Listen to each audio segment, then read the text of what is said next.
Hello! Another day, another review.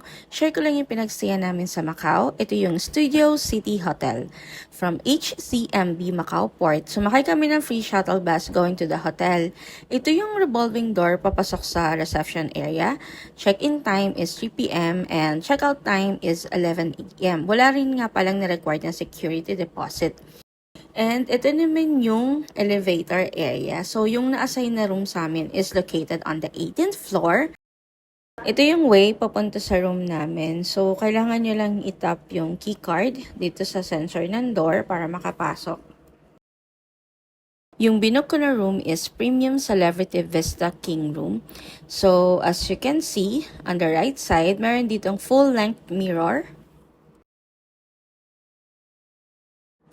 On the left side, andito naman yung free minibar. So, meron dito mga complimentary snacks, bottled water, coffee machine, and then dito sa drawer, andito yung coffee, tea, sugar, creamer, and ito naman yung mini fridge.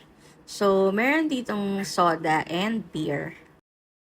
Ito naman yung smart TV. So, as you can see, meron ding tissue, may trash bin, and then meron ditong painting, may desk, may chair, and ito nga pala yung view ng room.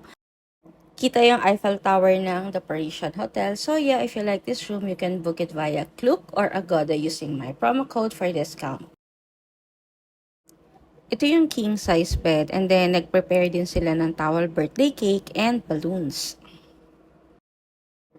Next is check naman natin yung toilet and bath. So, in this area, andito yung mga towels, may tissue, and then andito yung sink, and meron ditong dental kit, comb, may tissue, trash bin, yun nga lang walang bidet. Ito yung bathrobe, and then ito naman yung shower area. So, provided na rin yung shower gel, shampoo, conditioner, and then meron ditong hot and cold shower.